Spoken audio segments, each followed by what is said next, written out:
What's more, the females had to be careful not to get too close to the male if they didn't want to get pecked. So they often grouped together at a suitable distance.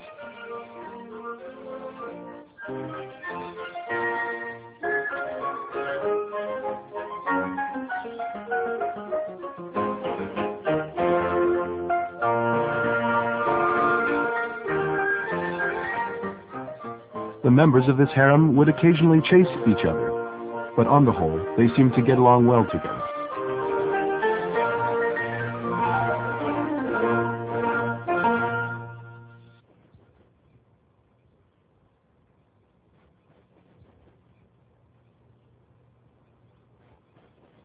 Ecologists have spent countless hours and much energy in fruitless attempts to find a brooding Swinhoe's pheasant and her nest of eggs. We personally spent 2 years trying all kinds of methods, but to no avail.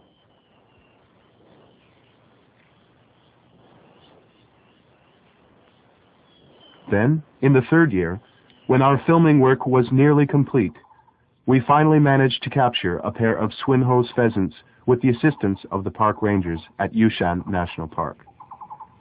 We attached radio transmitters to them in the hope that they would lead us to a nesting female.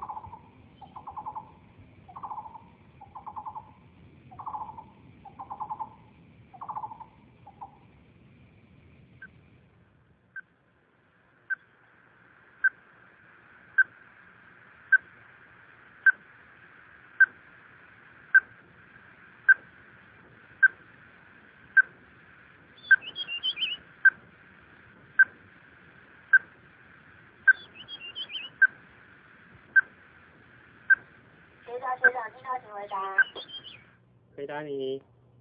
我们这边测到的角度是125度，你们那边呢？我们测到的角度是169度。好，了解。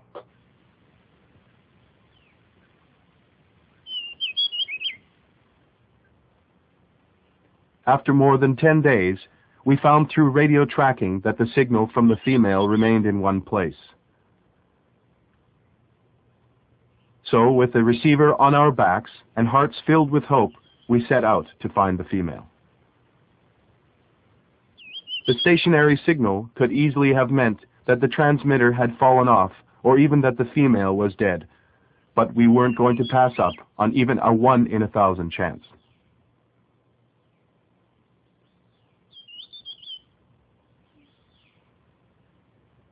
It was a long trek, hacking our way through the thick underbush. Then, just when we were reaching the limits of our physical and mental endurance, we made the incredible discovery of a brooding female amid a patch of blackberry and stinging nettles. She sat serenely, her markings blending perfectly with the background. Face to face with this scientific first, we could barely hide our excitement. And seeing her incredible camouflage, we understood why no one had previously been able to find the birds on the nest.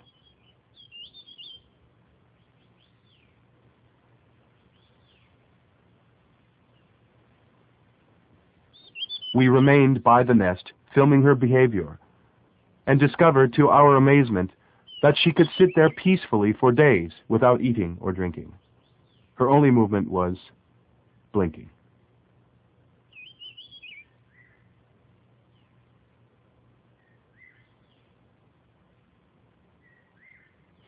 After a lengthy wait, the motionless female began to hunch her back in an unusual way.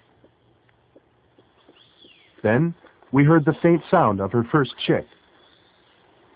But at this time, she kept the chick under her.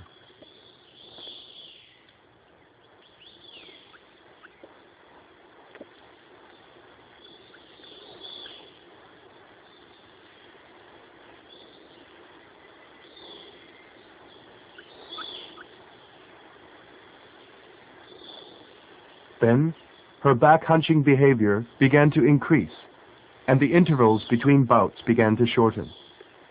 By the second day, the first chick just couldn't be restrained anymore and began wriggling out from under the breast and walking about full of curiosity for a while before snuggling back under its mother again.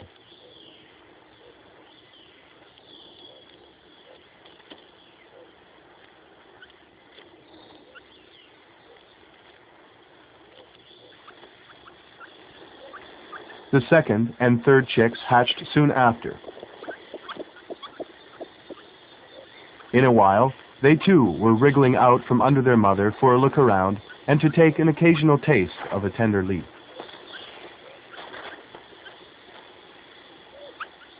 The mother continuously changed her position to make room for the chicks to move around, while at the same time she kept the remaining egg warm. From what we currently know, it appears that the Swinhoe's pheasant lays a clutch of 3 to 8 eggs, which take about 20 days to hatch.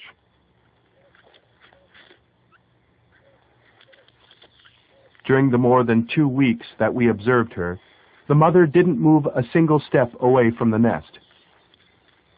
Only after all 4 chicks had hatched out did the mother take them all away, leaving behind a pile of broken shells and some feathers.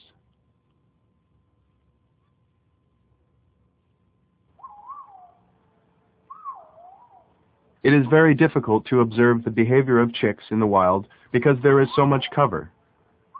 So we went to Phoenix Valley Bird Park, where we found a nest visible in a hole in a tree. In this semi-natural environment, we were able to clearly observe the events before and after the chicks left the nest. The first chicks to hatch crawled out from under their mother quite frequently and ran about in the nest, making trouble. There was little food and no water at all in the nest, so it wasn't long before the chicks became quite demanding, even pecking at their mother's eyes.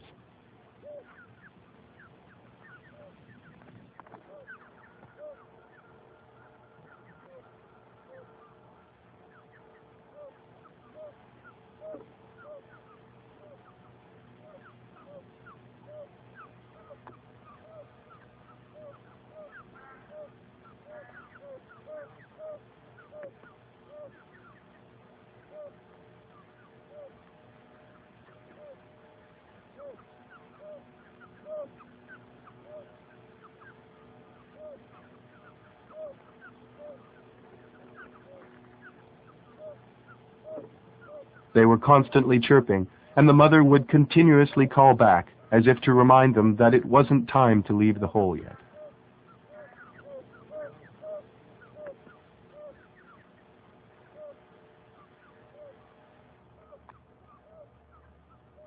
Only after the last chick had hatched did the mother prepare to leave the nest. She looked in all directions for a safe path, and after making sure there was no danger, she led her 6 little treasures on their first steps.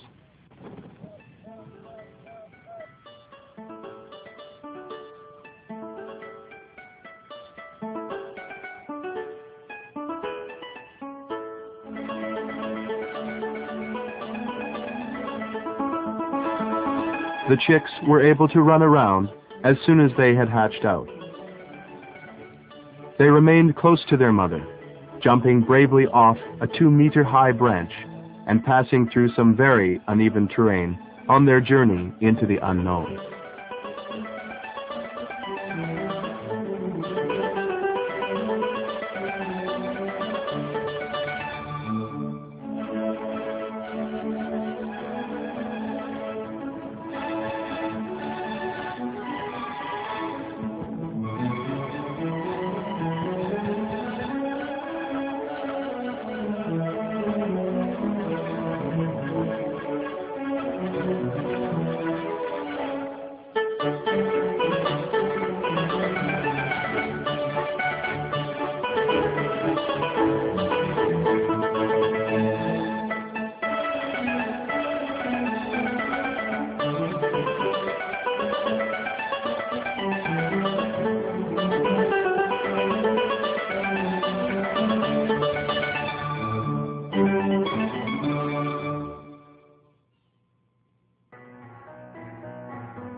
After 2 or 3 months, the chicks began to lose their fluffy down, all the while learning the secrets of survival from their mother.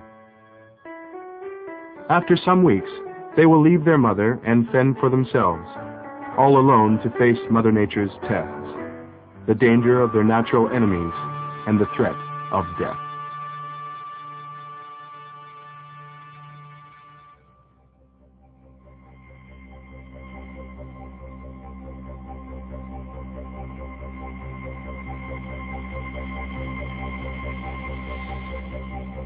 On a small island like Taiwan, humans' existence is intimately connected to each blade of grass, each tree, each flower, and each bird.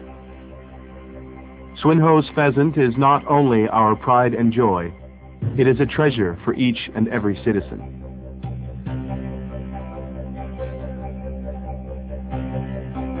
As the dew shimmers under the warmth of the morning sun, the mother leads her chicks in close step as they thread their way through the forest. In each of those bodies, so tiny you can hold it in the palm of your hand, the breath of nature itself is surging. As flowers bloom and wither, and the sun rises and sets, their clumsy, comical movements will be transformed into a stately and refined stride. We hope that this rare and endemic species of Taiwan can prosper under our study and protection, revealing the story of the endless cycle of creation.